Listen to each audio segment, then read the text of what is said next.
वहाँ पूरा मुस्लिम नारे लग रहे थे। भाईचारे से रह रहे हैं यहाँ पे इतने सालों से, और ये दुकान फोड़ने की इनको क्या जरूरत थी? काहे के लिए तो लोगों की गाड़ी चलाना। और एक भी दुकान लाइन से यहाँ पे बुरहानपुर है, इतनी दुकान है, एक भी दुकान का कांच नहीं फूटा है। जो भी हमारे ऊपर, हम हिंदू लोग हैं, हमारे ऊपर ये सब चीजें हो रही है। और कब तक है भाईचारे से? ये अगर हमारी दुकान फोड़ेगा, हम तो पैसे कमाने के लिए बैठे ना, हमने थोड़ी ना उनकी एक दुकान को कुछ किया है। ये आप लाइन से देख लीजिए, ये पूरी रेस्टोरेंट हमारा है, वो वहां तक के पूरा बोर्ड वगैरह फोड़ा है। और ये पैसे की बात नहीं है, इज्जत की बात है ना। पैसे का क्या है? ये कांच वाच फोड़ा ठीक है, रिप्लेस कर लिए, पर ये इज्जत की बात है। ऐसे आगे कोई भी फोड़ेगा, ऐसा कब तक चलेगा? और ये आज ये फोड़े, कल जाके घर में घुस के करेंगे तो। नमक के साथ साथ में लोगों के शटर, घर को फोड़ना, पत्थरें फेंकना, इतना पत्थरें फेंके। पत्थरों के साथ साथ में फिर लोग ना गाड़ियों को खींचकर फोड़ना चालू कर दिए हैं। इसलिए वेल प्लान है।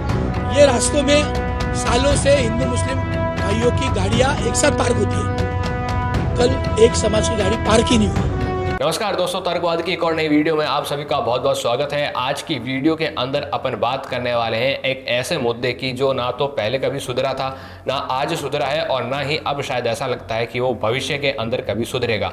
दोस्तों, मैं यहाँ पर बात कर रहा हूँ दंगों की।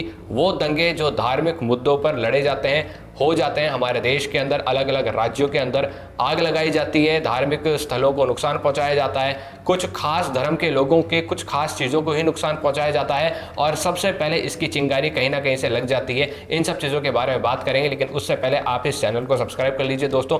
और इससे पहले मैं आपसे ये दरख्वास्त करूँगा कि आप इस वीडियो के आखिर तक बने रहिए, तो क्योंकि हम इस वीडियो के अंदर हर चीज़ के बारे में बात करें कि आखिर हिंदू पक्ष क्या चाहता था, हिंदू पक्ष ने क्या गलती करी, मुस्लिम पक्ष क्या चाहता था, मुस्लिम पक्ष ने क्या गलती करी, और सरकार की पर क्या भूमिका रही है, और पुलिस कहां फेल हो गई। भाजपा की सरकार महाराष्ट्र के अंदर है, और भाजपा जो कि हर बार ये वादा करती है हिंदुओं से कि हम आपको सुरक्षित रखेंगे, चाहे वो देश हो, चाहे वो राज्य हो, चाहे वो आपका शहर हो, चाहे वो आपका गांव हो। और अब भाजपा ये भी बड़े बड़े दावे कर रही है ताकि हिंदू चाहे अमेरिका में बैठा हो, चाहे कहीं और बैठा हो, हम उसकी भी सुरक्षा करेंगे। लेकिन भाजपा यहाँ नाकाम हो जाती है। जहाँ पर नागपुर जैसे शहर आ जाते हैं या फिर अपने खुद के घर की बात आती है, वहाँ भाजपा फेल हो जाती है।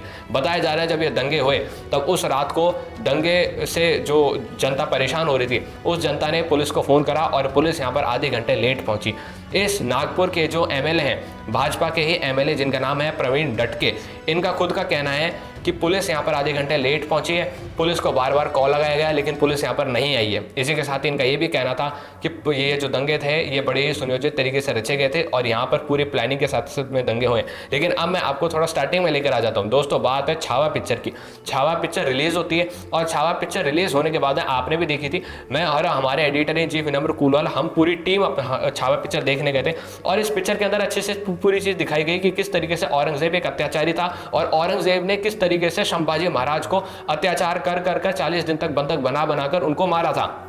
ये हमने देखा था, और ये पूरी दुनिया ने देखा था, महाराष्ट्र के लोगों ने भी देखा। और अब जो महाराष्ट्र के सीएम है देवेंद्र फडणवीस, उनका यही कहना है कि महाराष्ट्र की जनता के अंदर एक गुस्सा आ चुका है ये सब देखकर और ये सब जानकर कि आखिर औरंगजेब ने ऐसा क्यों करा।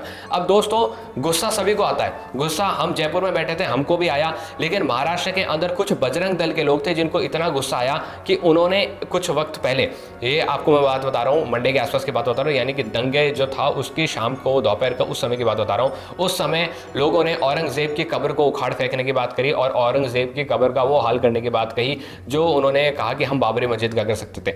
ऐसे करके उन्होंने बात करी और इस तरीके से बातें करी, प्रोटेस्ट करा बजरंग दल के लोगों ने। और इन सब कारणों की वजह से मुस्लिम पक्ष वहां पर मौजूद था पास में किसी मस्जिद के आसपास, और वो भी वहां पर परेशान हो गया और उन्होंने भी इस चीज का विरोध किया। उस दौरान बताया जा रहा है कि कुछ मुसलमानों ने ये कहा था कि हम जो है इन मुद्दों को लेकर आग लगा देंगे, और फिर बाद में शायद उन्होंने रात को आग भी लगा दी। लेकिन हिंदू पक्ष ने जो किया था दोस्तों, वो मैं आपको बताता हूँ क्या किया था। हिंदू पक्ष वहां पर प्रोटेस्ट करा था, और एक घास फूस का नकली करके एकदम एक्टिंग तौर पे बताते हुए एक कब्र बनाई कि ये कब्र है औरंगजेब की और हम इसको जला रहे हैं। उसको जलाया भी गया, उसको कुछ रिपोर्ट्स कह रही है कि वहाँ पर पुतला भी फूंका गया था, कुछ रिपोर्ट्स कह रही है कि बाद में ये सब चीज़ें जब हो रही थी तब एक अफवाह मुस्लिम पक्ष के बीच में फैला दी गई, और उनको ये कहा गया कि यहाँ पर कोई धार्मिक ग्रंथ या फिर किसी चीज़ को जलाया गया है, मुसलमानों की किसी धार्मिक चीज़ को जलाया गया है। उसके बाद यहाँ पर मुस्लिम पक्ष रात तक दंगे करने लग जाता है। अब मैं आपको दंगे वाली रात को लेकर आ जाता हूँ। इससे पहले आपने देखा कि हिंदू पक्ष ने क्या गलती करी, यानी कि मैं यहाँ पर सभी हिंदुओं की बात नहीं कर रहा, मैं यहाँ पर कुछ खास बुद्धिजीवी उन बजरंग दलों के लोगों की बात कर रहा हूँ जिन्होंने उस दौरान इस तरीके से एक गलत प्रोटेस्ट करा। मैंने कहा कि गुस्सा सबको आ रहा था, गुस्सा हमको भी आया, हम जयपुर में बैठे हमको भी गुस्सा आया, लेकिन इन बजरंग दल वालों को ऐसा क्या गुस्सा आया कि इन्होंने औरंगजेब की कब्र को उखाड़ फेंकने की बात कही। इन्होंने ये कहा कि हम जो हैं उन्होंने एक और कुछ एक्ट्स करे, जैसे कि पुतला जला दिया, जैसे कि औरंगजेब की नकली कब्र बनाई और फिर उसको जला दिया। इस तरीके एक्ट करने की क्या जरूरत थी? इससे मुस्लिम पक्ष नाराज हो गया और फिर मुस्लिम पक्ष की अब मैं आपको बात बताता हूँ। अब आप आ जाइए उस समय में जब दंगा हुआ तब मुस्लिम पक्ष पूरा तैयार था। आपने देखा होगा कि आपके आजू बाजू खूब सारे मुसलमान रहते हैं, आप खुद हिंदू हैं, आपकी एक ऐसी कॉलोनी है जहाँ पर मुस्लिम भी रहते हैं, हिंदू भी रहते हैं, सिख भी रहते हैं, ईसाई भी रहते हैं, सब मिलकर रहते हैं। और आप जब भी इंडिपेंडेंस डे आता है, रिपब्लिक डे आता है, तब आप छाती ठोक के कह देते हैं कि हिंदू और मुसलमान इस देश के अंदर भाईचारे से रहते हैं। लेकिन अब मैं आपको अगर दंगे वाली रात की बात बताता हूँ तो आपको इस चीज़ पर अब डाउट होने लग जाएगा और आप अब सोच में पड़ जाएंगे कि क्या इस देश का मुसलमान, क्या भारत का मुसलमान हिंदुओं का भाई है या नहीं है। इस दंगे के दौरान जब दंगे हुए तब एकदम आइडेंटिफाई की गई, उन दुकानों को आइडेंटिफाई किया गया कि जो मुसलमान की नहीं है, जो हिंदू की है, और उस हिंदू की दुकान को जला दिया गया। उन गाड़ियों को आइडेंटिफाई किया गया, जिस तरीके से दिल्ली के अंदर CAA के दंगे हुए थे वहां पर भी इसी तरीके से दंगे हुए थे और वहां पर आइडेंटिफाई किया गया, जो गाड़ी मुसलमान की नहीं थी उसको छोड़ दिया गया था और जो गाड़ी हिंदू की थी उसके अंदर अगर गणेश जी का कोई चिन्ह था या गणेश जी डैशबोर्ड पे जिस तरीके से रखे रहते हैं वो दिख रहे थे, उन गाड़ियों को जलाया जा रहा था। लेकिन नागपुर वाले हिंसा के दौरान ये MLA का ही कहना है, जिसके MLA की मैंने आपको बात बताई, प्रवीण डटके, इनका खुद का कहना था कि रोज यहाँ पर इस क्षेत्र के अंदर, इस एरिया के अंदर गाड़ियां जो पार्क होती है वो हिंदुओं की और मुसलमानों की मिलकर पार्क होती है। लेकिन दंगे से एक शाम पहले, यानी जिस दिन रात को दंगे हुए थे और उस शाम को सिर्फ और सिर्फ पार्किंग के अंदर हिंदुओं की ही गाड़ी थी, मुसलमानों ने अपनी गाड़ी ही नहीं खड़ी करी। इसका मतलब मुसलमानों को पता था कि हम दंगे करने वाले हैं, यहाँ पर गाड़ियों को आग लगाई जाने वाली है। ऐसा MLA प्रवीण डटके का बयान है। फिलहाल के लिए पुलिस ने और मेन स्ट्रीम मीडिया ने इस बयान की पुष्टि नहीं की है कि इसमें कितनी हकीकत है। लेकिन अगर आप उस घटनास्थल की वीडियोस देखेंगे तो आपको देखने को मिलेगा कि वहां पर सभी तमाम गाड़ियों को जला दिया गया है और वहां पर जो गाड़ियों का विरोध कर रहे हैं, यानी जली हुई गाड़ियों का जो विरोध कर रहे हैं और जली हुई गाड़ियों पर जो हक जमा रहे हैं, जो उस पर रोना रो रहे हैं एक तरीके से और कह रहे हैं कि मेरी गाड़ी जला दी, वो सभी हिंदू हैं। वहां पर कोई भी मुसलमान मौजूद नहीं है जो ये कह रहा हो कि मेरी गाड़ी जला दी गई, या फिर कोई मुसलमान मौजूद नहीं है जो ये कह रहा हो कि मेरी दुकान जला दी गई, क्योंकि उनकी कोई गाड़ी और दुकान जली ही नहीं।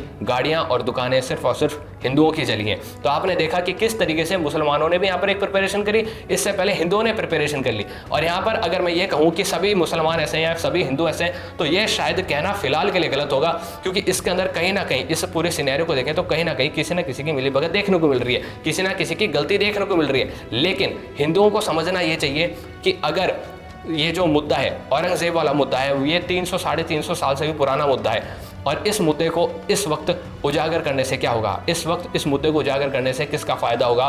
क्या भारत के अंदर से गरीबी खत्म हो जाएगी या भारत के अंदर जो बेरोजगार बैठे हैं उनको रोजगार मिल जाएगा? आखिर मेन सवाल यही है। और मुसलमानों को भी समझना चाहिए कि एक बार ऐसा हो गया है, क्योंकि इससे बाद में जो पुलिस की कार्रवाई हुई और बजरंग दल के लोगों ने जिस तरीके से गलत एक्टिविटीज़ करी, उनको उनके गलत एक्टिविटीज़ के हिसाब से पुलिस ने अरेस्ट भी किया था और उन पर FIR भी दर्ज की थी। मुस्लिम पक्ष को यहाँ रुक जाना चाहिए था, लेकिन मुस्लिम पक्ष भी यहाँ रुका नहीं। मुस्लिम पक्ष ने रात होने का इंतजार करा और रात को दंगे करने का फैसला किया। तो आप देख सकते हैं। और अगर अपन पॉलिटिक्स की तरफ जाएं, यानी पार्टी की तरफ जाएं, सरकार की तरफ जाएं, तो आपको देखने को मिलेगा देवेंद्र फडणवीस जो कि मुंबई में बैठे हुए थे, उन्होंने इस पूरी घटना को अपने नज़र के अंदर रखा और ये देखा कि यहाँ पर क्या कुछ हो रहा है। लेकिन इस बीच एक बात साफ है कि पुलिस इस घटनास्थल पर देरी से आई और पुलिस ने लेट एक्शन लिया। फिलहाल के लिए मैं आपको बताना चाहूंगा इस वीडियो के अंदर, क्योंकि मैं बना रहा हूं, तो ऐसी रिपोर्ट्स भी हैं और ऐसी वीडियोस भी आई है सामने जिसके अंदर ये देखने को मिला है कि पुलिस के ऊपर भी लगातार हमला हुआ है इस दंगे के दौरान। बड़े बड़े DCP रैंक के पुलिस ऑफिसर्स जो हैं वो भी इस घटना के अंदर घायल हो गए थे। तो आप देख सकते हैं कि देश के अंदर किस तरीके का माहौल बन चुका है और लगातार एक छोटे सी चीज के ऊपर, एक फिल्म के लेकर, एक पुराने किसी क्रूर शासक को लेकर और एक अपने खुद के धर्म को लेकर किस तरीके से लोग हमारे देश के अंदर लड़ लिए हैं, दंगे कर चुके हैं, ये बड़ी ही चिंताजनक बात है दोस्तों। ये चीज जितनी जल्दी हमारे देश से इरेडिकेट होगी उतना ही जल्दी हमारा देश थोड़ा और उभर कर सामने आएगा। मैं ये नहीं कह रहा हूँ कि हमारा देश उभर नहीं रहा है, हमारा देश उभर रहा है, लेकिन ऐसी चीज होती रहेंगी तो शायद लंगड़ा भी हो सकता है ये देश। आप क्या सोचते हैं इन सब चीजों के बारे में नीचे कमेंट बॉक्स में लिखिए। जय हिंद, जय भारत। तर्कवाद को सब्सक्राइब कीजिए।